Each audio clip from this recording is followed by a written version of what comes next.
أعوذ بالله من الشيطان الرجيم بسم الله الرحمن الرحيم الحمد لله رب العالمين والعاقبة للمتقين والصلاة والسلام على أفضل الأنبياء والمرسلين وعلى آله وأصحابه أجمعين أما بعد السلام عليكم ورحمة الله وبركاته. برادران عزیز، دوستان گرامی قدر، شکر الله خوب و مهربان را که برای ما و شما نصیب گردانده است که از این شب‌های طلایی، از این شب‌های نورانی، از این شب‌های ماه شریف رمضان الحمدلله که استفاده برده ساده ایم. از خداوند عاجزانه مسئلت دارم، بار الها پروردگارا، این ماه شریف رمضان را، این ماه بزرگ را، این ماه شریف را برای ما ماه پاکیزه شدن از گناه و ماه سیراب شدن از رحمت خود و ماه نجات یافتن از قهر و غضب و از آتش دوزخ جهنم نجات یافتن بگردان و خداوند در این ماه بزرگ اسلام عزیز ما را در روی عالم غالب بگردان، دشمنهای اسلام را خار و زبون و نیست و نابود بگردان. پروردگارا حکم و قانون قرآن را در روی عالم حاکم بگردان. پروردگارا تمام برادرهای مسافر و مهاجر ما را از این بلاها و آفتها، مصیبتها و مشقتها، از این دردهای تبابت نشونده در حفظ امانت نگه بدار.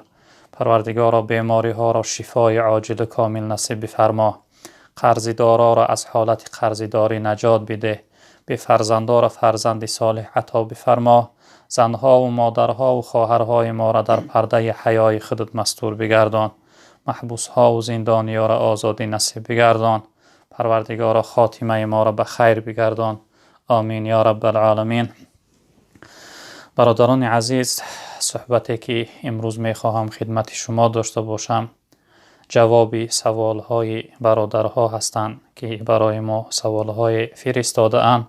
ان شاء الله رب العالمین این بیگاه هم باشد جواب سوال اونها را می گردانیم.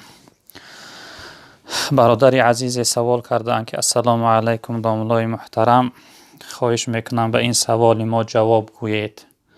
زنها کسل زنانه شوند، یعنی حیض ببینند، روزه گرفتنشان درست است یا نه؟ برادر عزیز، زنها وقتی کسل زنانه شدن، یعنی حیض دیدن، یا اینکه زنهایی که کودک تولد میکنند نفاس هستند که مردم ما چیل میگویند، در اون حالتی که خون اونها می رود، البته در اون حالت اونها روزه نمیگیرند، چون که جناب پیغمبر صلی الله علیه وسلم نهی کردن، معنی داشتن. زنهایی که وقتی کسل زنانه شدن چند روزه وقتی کسل زنانه میشن، یعنی خون میبینن، دوام همون روزهاشون یعنی که روزه نمیگیرن، روزه گرفتن براشون معنی حرام است. و زنهایی که کودک کردن، یعنی در چیل هستن، در نفاس هستن، اونها هم روزه نمیگیرن. بعد از اون از روزهای آیان وقتی که بعد از ماه رمضان چند روزه را که یعنی خورده باشند در دوام کسل هاشون، همون روزها را قضا می دارن، اما نمازهاشون را قضا نمی دارن. انسان هایی که در حالت کسل زنانه هستند یا در حالت نفاس هستند، اون لحظه از گردن اونها نماز خواندن ساقط است. اما پیغمبر بزرگوار گفتن که بعد از کسل زنانه شون بود شدن، اونها یعنی که چیکار کنن؟ روزه هاشون را قضا بدارن. البته انسان کسل زنانه شدگی روزه نمیگیرد. انسان نفاس هم این چنین است، بعد از کسلشون قضایشون قضای روزه هاشون میدارن، اما نمازهاشون قضا نمیدارن. برادر عزیز سوال کرده است که روزدار اگر قی کند، یعنی پرت آید، روزه اش میشکند؟ روزدار اگر قی کند، قی دو حالت است. قی هست که انسان خودش را مجبور میکند، یعنی انگشتش را در حلقش پیش میکند تا اینکه پرت آید. اگر این حالت باشه با پریده هم پرت آید، اگر روزه اش میشکند. اما اگر انسان خودش دلش بی خود شد، دلش بی حضور شد و پرت افت، در این صورت یعنی روزه اش نمیشکند. و این چنین است با عود قی میگویند، یعنی گشتن قی. وقتی انسان میپرت آید، بعضی از اون پرتافتگی عقیب گشته به سوی درون یعنی فرو می رود. اینم یعنی اگر زیاد آید گفتن که روزه فاسد میکنه، روزه را میشکند. اما حضرت امام محمد رحمت الله علیه گفتن که اگر انسان خودش گردانده قرتش کنه، بعد از اون روزه اش میشکند. یعنی حالتش همین است. اگر انسان خودش مجبور کنه پرت آید، روزه اش فاسد می شود. اما اگر پرتافته اینم با پری دهان باشه، یعنی زیاد بو پرتو اگه دهانش پر شود، اما اگر قی خودش آمد و پرتافت، در این صورت روزه اش نمیشکند. برادر عزیز سوال کرده است که ما در کرانتین هستیم. خب ما در کرانتین هستیم، می توانیم همراهی همسرمان تراویح را جماعت خوانیم چون که مسجدها محکم هستند.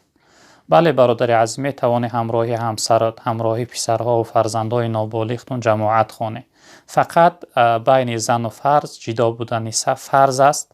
وقتی که زنها همراهی تو نماز میخونن حرکت کنه که صف علاهیده گیرن، یعنی از جانب پشت ایستن، اونها صفهاشون علاهیده گیرن. اگر یک اعضای زن و اعضای مرد در حالت نماز برابر شود، نماز مرد فاسد میشه.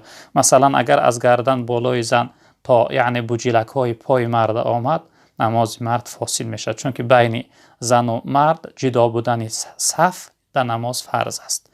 علاهیده ایستن از صفهای شما البته درست میشه که شما نمازهای تراویحتون هم حتی نماز 5 وقته رو با جماعت کنید. اگر یعنی فرزندای یعنی نابالغ داشته باشه پسرها، بهتر میشه که اونها در بین صف گیرن، از صفای اونها مادرهاشون، خواهرها و اپهاشون صف گیرن، یعنی نماز تراویح به جماعت خونه. البته درست است برادر عزیز بزرگوار. برادر عزیز سوال کرده است که آیا ابورت کردن ممکن است در اسلام؟ ابورت یعنی انسان ها، یعنی فقها در کتاب یعنی که اسقاط حمل میگویند، یعنی گرفتن همون کودکی که در رحم مادر هست. این هم یعنی فقها گفتن که حالت داره. حالتش این است که اگر هم کودک معذور معیوبی باشه، یعنی کسلی باشه، معیوبی باشه که وقتی که شد یعنی به نقص نمی آید، سالم نمی آید، یا اینکه سبب شیدن همون کودک برای مادرش یعنی ناراحتی میاره، سبب هلاکت مادرش میشه، یا اینکه مادرش به قوت و بیمار است، وقتی اون کودک در رحمش است و تولد کردن خیف و خطر است برای هلاک شدنش. در این صورت تا 4 ماهگیشه یعنی بریزاگی شوهرش انسان میتوانست است که اسقاط حمل کنه، یعنی کودکش از شکمش بیرون کنه. اما اگر از 4 ماهگی که گذشت، در 4 ماهگی در اون کودک خداوند روح میدمه در بدنش، بعد از اون دیگر درست نیست. اگرچه کودکم یعنی سالم نباشه، معیوبی باشه، یا اینکه مادرش هم اگرچه یعنی سالم نباشه، اگر دردمند بی قوت کم قوت هم باشه، در این صورت دیگر اجازت ندارم برای یعنی ابورت کردن، چون که اکثر از فقها گفتن در این حالت وقتی که اومد اگر یعنی ابورتش کنن، اسقاط حمل کنن، درجه و حکمشون برابری همون یعنی مشرکین زمان جاهلیت عرب که کودکاشون از زنده به گور میکردن، میکشتن. خداوند در قرآن به این گویی است که و اذا الموءودة سئلت بأی ذنب قتلت. در قیامت خداوند کودکایی که زنده به گور کرده شدن و کشته شدن از اونها میپرسید از خداوند که به چه گناه شما را پدرها و مادرهاتون کشتن. از جمله همون انسان ها حساب میخورده از شخصیتی که وقتی از 4 ماه کودک گذشت بعد از اون ابورتش کرد. به همین خاطر یعنی که انسان تا سن 4 ماهگی کودک میتوانست است که به عذر قطعی همینه، به عذر نمیتوانه، به عذر میتوانست است که یعنی که اسقاط حمل کنه، ابورت کنه. برادر دیگر پرسیده است که کلمه تقوا چی معنا دارد؟ کلمه تقوا برادران عزیز، تقوا را به 2 معنا یعنی تقوا به 2 معنا شرح دادن. معنا کردن یکی از اونها خدا ترسی، دیگرش پرهیزکاری می شود. اما کلمه یعنی معنای لغویش از وقایه گرفته شده است به معنای پرده، یعنی هر انسانی که تقوا را اختیار کرد، خداوند او شخصیت بین یعنی آتش جهنم، خداوند تقواش یک پرده میکرده است که او را از آتش دوزخ، از آتش جهنم یعنی نگه می داشته است. خب برادر عزیز پرسیده است که ما در مسافرت هستیم، می توانیم بعد از نماز بامداد تا کار رفتن را خواب رویم؟ بله برادر عزیز، وقتی در حالتی که عذر می شود، البته جناب پیغمبر نهی کردن از اون خوابی که بعد از بامداد تا برآمدن آفتاب است، چون که این لحظه نزول رحمت است، وقتی تقسیم کردن رزق است. البته وقتی که شما یعنی کار میروه این برای شما عذر می شود که اگر شما خواب نکنه روزانه کار برای شما دشوار و مشکل می شود، یعنی بیخوابی شما را کم قوت میکند، سست میکند. به عذر قطعی البته خواب رفتن شما برادر عزیز درست است، یعنی ضرر ندارد برای شما. خب برادر عزیز سوال کرده است که آیا میگویند که کودک های کافرها جنتی هستند؟ این کودک های کافرها به ایمان هستند، آیا این راست است؟ خب بله برادر عزیز،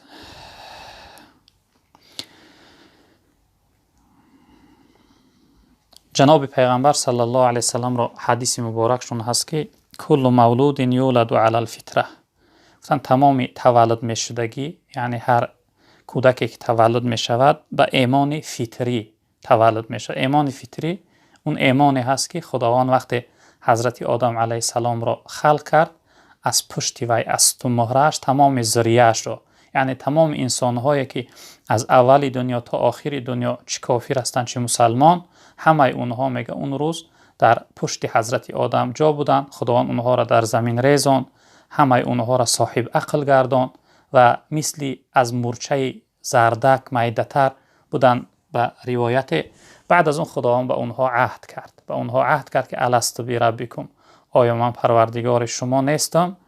یعنی که این تمام انسانیت به پروردگار عهد کردن. قالوا بلی انت ربنا و رب العالمین، گفتن بله تو پروردگار ما و پروردگار تمام عالمیان هستی. این عهد از همونها یعنی ایمان بود به خداوند، یعنی عهد کرده بودن. این عهدی ازلی هم میگن، عهدی میثاقی هم میگن، یعنی که تمام تولد میشده به ایمان همون میثاقی، به همون ایمان تولد میشود. بعد از اون پیغمبر بزرگوار گفتن که فابواه یهودانی او ینصرانه او یمجسانه، گفتن بعد از تولد شدن، بعد از اون پدر و مادرشون اونها را یا یهودی میکنن یا نصرانی میکنن یا مجوسی میکنن، یعنی آتش پرست.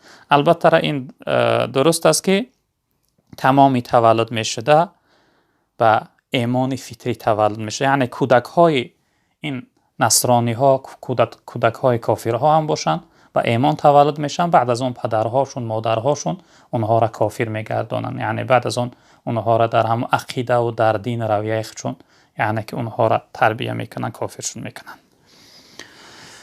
خب برادر عزیز سوال کرده است که زنی که شوهرش را احترام نکند، دائما سخنهای قبیح گوید، آیا این زن چه حکم دارد در اسلام؟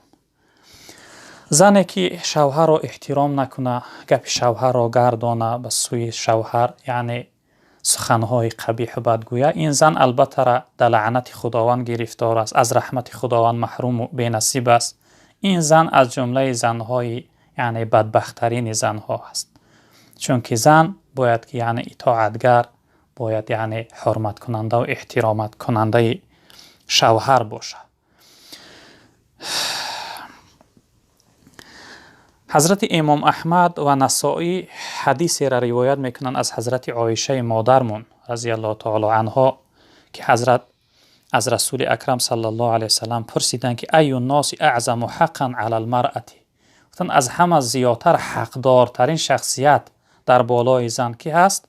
پیغمبر بزرگوار صلی الله علیه وسلم گفتن که زوجها، گفتن شوهرش از همه حق زیاد در بالای زن شوهرش داره. و پرسیدن که فای الناس اعظم حقا علی الرجل، گفتن از همه زیادتر در بالای مرد که حق داره؟ پیغمبر بزرگوار صلی الله علیه وسلم گفتن امه، گفتن مادرش از همه زیادتر در بالای مرد مادر حق داره. از همه زیادتر در بالای زن شوهر حق داره و از همه زیادتر در بالای مرد یعنی که مادر حق داره. در روایت دیگه پیغمبر بزرگوار صلی الله علیه وسلم روز به سوی زنها خطاب کردن که ای جمعیت زنها شما صدقه کنه، چون که من در شب معراج دیدم که اکثر یعنی دوزختی ها زنها بودن. شخصیت زن از او پرسید، گفت یا رسول الله به چه خاطر؟ جناب پیغمبر صلی الله علیه وسلم گفتن شما دو فعل بد داره، یکی از او این است که شما یعنی شوهرها را ناشکر هستی. شوهر اگر هزار خوبی به سوی شما کنه در اندک کار به سوی او میگویه که برای من چی کرده ای، یعنی خوبی های شوهر را در نظر نمیگیره، به احترامی نسبت به شوهر میکنه. دوم کمبودی شما این است که کلمه لعنت را زیاد استفاده میبره، یعنی که از روی همین بسیاری زنها پیغمبر بزرگوار صلی الله علیه و سلم دیدن. من دیدم که اهل دوزخ بودن، دوزختی ها بودن. در روایت دیگر که این حدیث هم حضرت امام احمد رحمت الله علیه روایت کرده اند، از حضرت عبدالرحمن ابن عوف رضی الله تعالی عنه میفرمایند که رسول اکرم صلی الله علیه و سلم فرمودند که اذا صلت المرأة خمسها و صامت شهرها و حفظت فرجها و اطاعت زوجها قیل لها ادخل الجنة من ای ابواب الجنة شئت. پیغمبر بزرگوار صلی الله علیه و سلم گفتند که هر زنی که 5 وقت نمازش رو ادا کند و روزه ماه شریف رمضان رو روزه گیرد و شرمگاهش را از یعنی حرامی ها، از زنا و فحشا نگه دارد و شوهر خود را اطاعت کند، شوهر خود را حرمت کند، احترام کند، در روز قیامت به سوی اون زن گفته می شده است که از کدام در جنت می خواهی داخل جنت شو. یعنی ببینه که در این حدیث پیغمبر بزرگوار صلی الله علیه و سلم گفتن که هر زنی که 5 وقت نماز خوانه، ماه رمضان روزه گیره و شرمگاهش از حرامی ها نگه داره و شوهرش اطاعت کنه. ببینه که شوهر اطاعت کردن در برابر امرهای فرض آمده است که هر زن اینها را داشته باشه، در روز قیامت به سوی این زن گفته می شده است که از کدام در میخواهی داخل جنت شو. یعنی زنی که شوهرش اطاعت نکرد، شوهرش آزار داد، شوهرش سخنهای قبیح بد گفت، فهمیده می شود که از این وعده، از این بشارت، از این خبری خوش اون زن محروم و بی‌نصیب است. در روایت دیگر پیغمبر بزرگوار صلی الله علیه وسلم فرموده اند که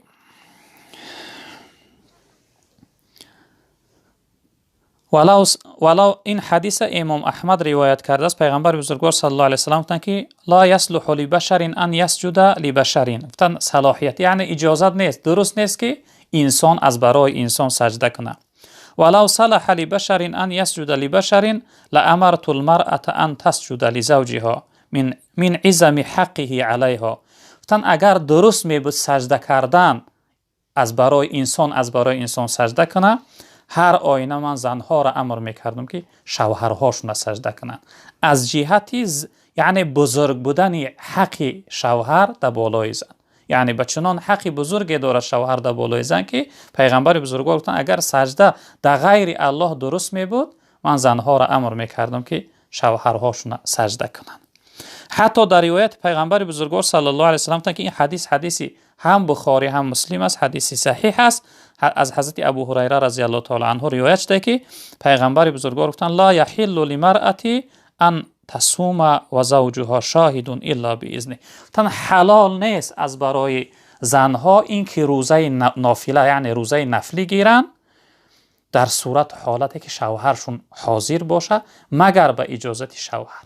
یعنی که زن به اجازت شوهر حتی روزه نفلی گرفتن اجازت نداره، رخصت نداره، براش درست نیست تا از شوهرش اجازت نگیره، یعنی روزه نفلی گرفته نمیتوانه. در روایت دیگر که این حدیث امام بخاری روایت کرده است از حضرت ابو هریره رضی الله تعالی عنه، حضرت میفرمایند که اذا دعا الرجل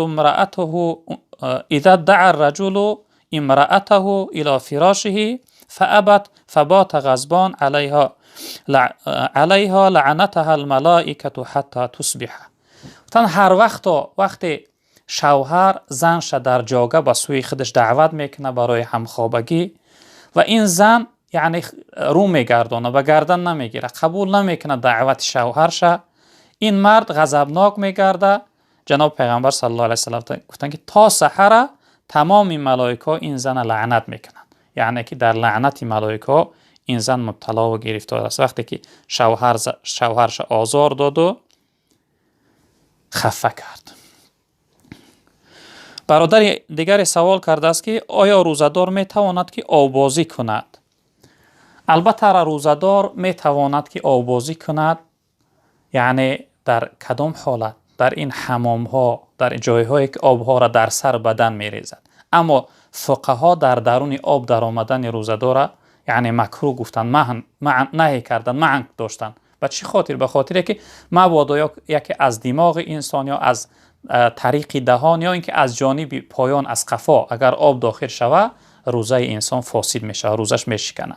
به همین خاطر در سر بدن آب ریختن یعنی غسل کردن، آبوزی کردن درست است و در درون یعنی آب در درون ونه ها باشه یا بسین ها باشه یا حوض ها و دریاها باشه، یعنی در آمدن و آبوزی کردن فقها یعنی معنی داشتن به خاطر خیف بودنش که مبادا که انسان فوق العاده در دماغش یا در حلقش یا اینکه از جانب قفاش اگر آب داخل شود انسان روزش فاسد میشه، روزش میشکسته.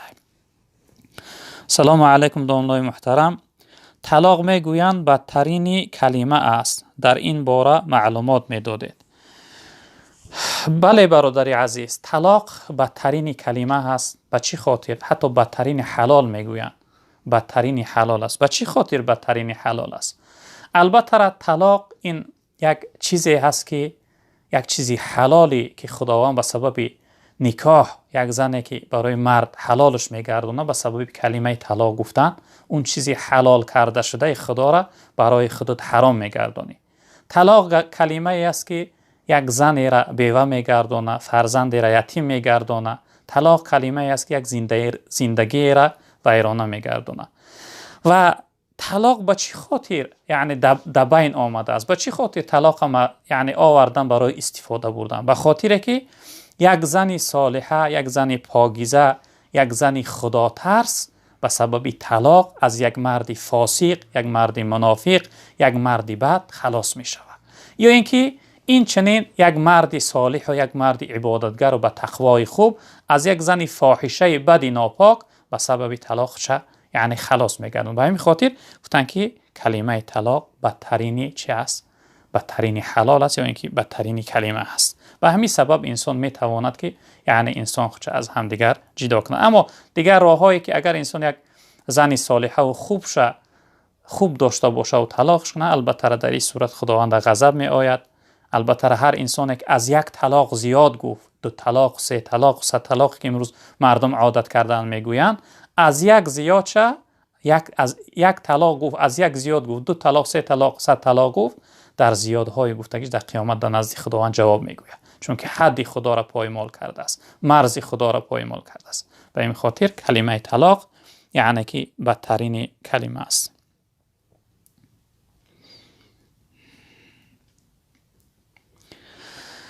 برادر عزیز سوال کرده است که السلام علیکم دوستان محترم، درباره حق همسایه چه میگفتید؟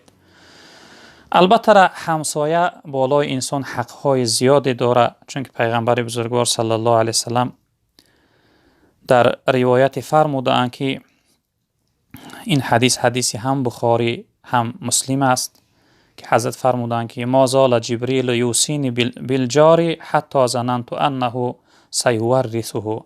گفتن جبرائیل علیه السلام هر وقتی که نزد من می آمد برای من حق همسایه را بیان میکرد، یعنی برای من حق همسایه را بسیار میگفت که همسایه حق داره. حتی میگه با اون قدری را زیاد میگفت که من گمان میکردم، فکر میکردم اینکه وقتی من وفات کردم، من بندگی کردم، همسایه از من میراث میبره، یعنی چنان حق زیاد داره.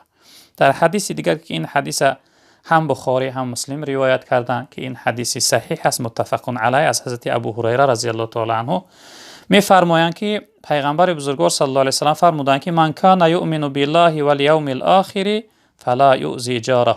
هر شخصیتی که ایمانی به خدا و ایمانی به روز قیامت داره باید که همسایش آزار ندهد، یعنی که همسایه به چنان حق زیاد داره. هر شخصیتی که ایمان به خدا و ایمان به روز قیامت داره، یعنی باوری به گفته های خدا، باوری به خدا داره، باور به روز قیامت داره، این شخصیت باید که یعنی که همسایه را آزار ندهد. پیغمبر بزرگوار صلی الله علیه و سلم گفتند. در روایت دیگر که این حدیث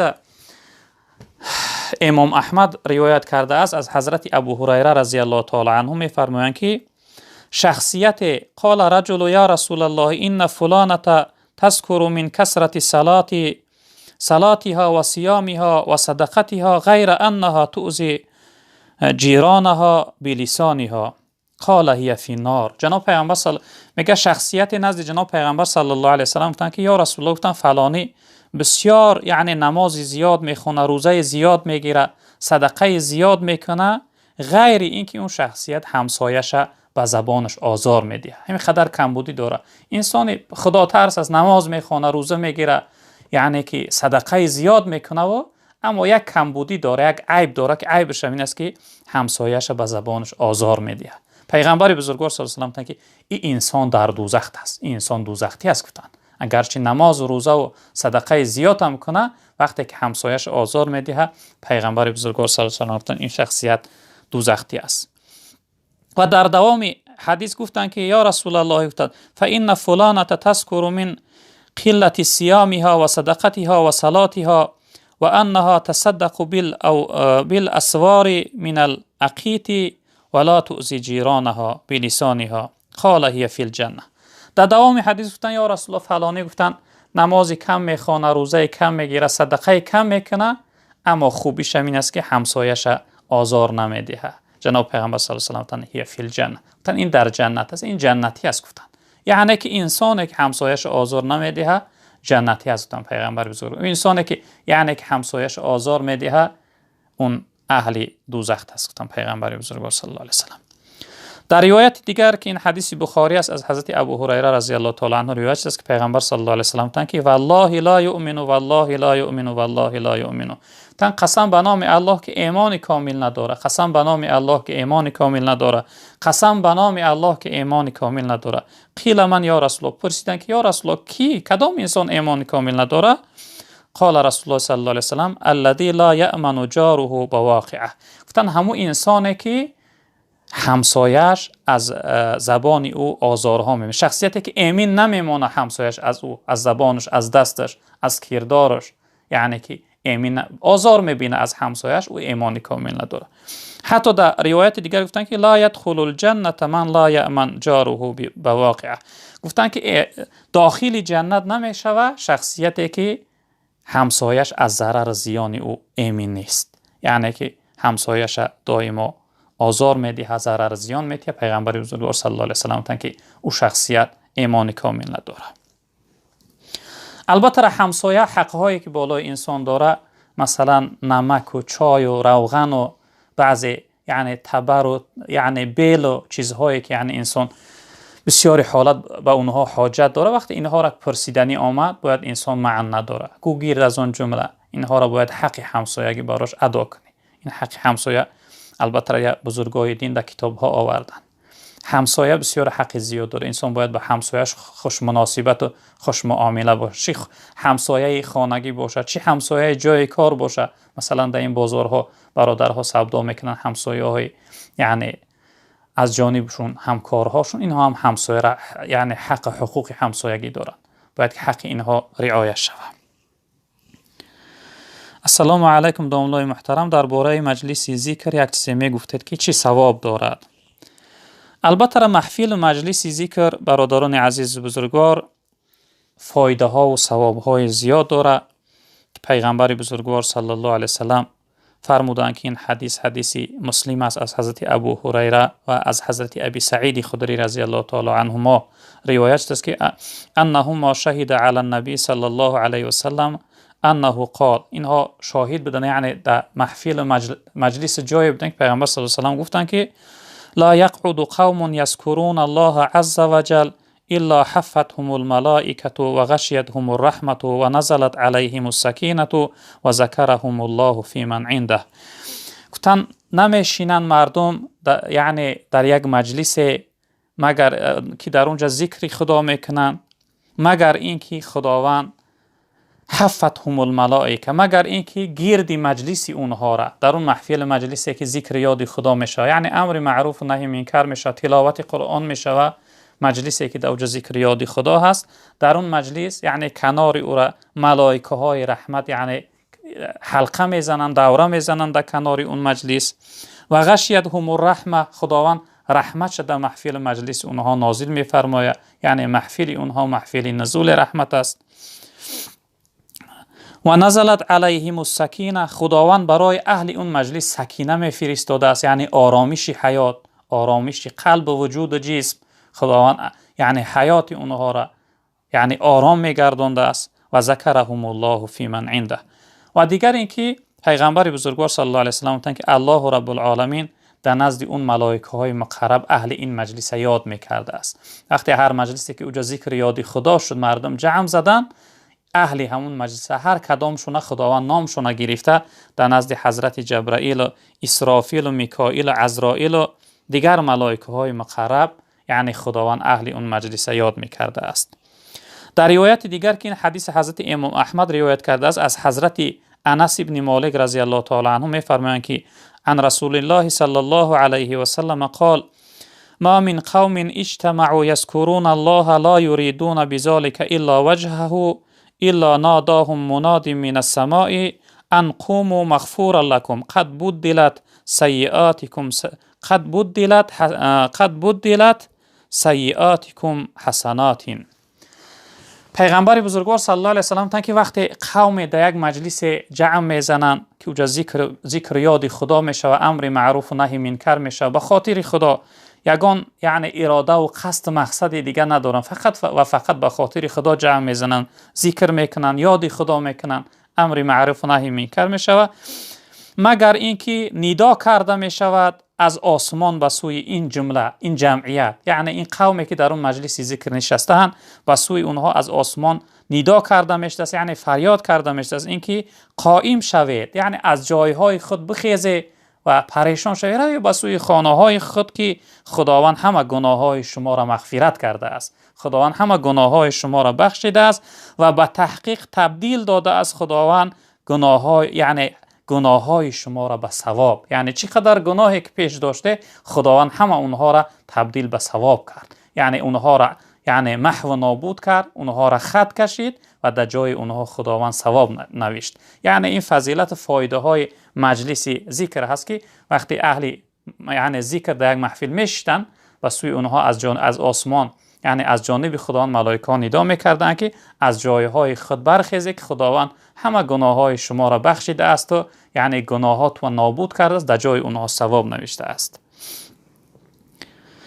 در روایت دیگر پیغمبر بزرگوار صلی الله علیه و سلم فرمودند که این حدیث بخاری است، از حضرت ابو موسی اشعری رضی الله تعالی عنه روایت شده است که پیغمبر بزرگوار فرمودند که مثل الذی یذکر ربه و الذی لا یذکر ربه مثل الحی و المیت. مثال شخصیت هایی که پروردگار را یاد میکنند و شخصیت هایی که پروردگار را یاد نمیکنند مثل زنده و مرده هست، یعنی انسان هایی که خدا را یاد میکنند اونها زنده هستند و شخصیت هایی که از ذکر یاد خدا دور هستند اونها مرده هستند.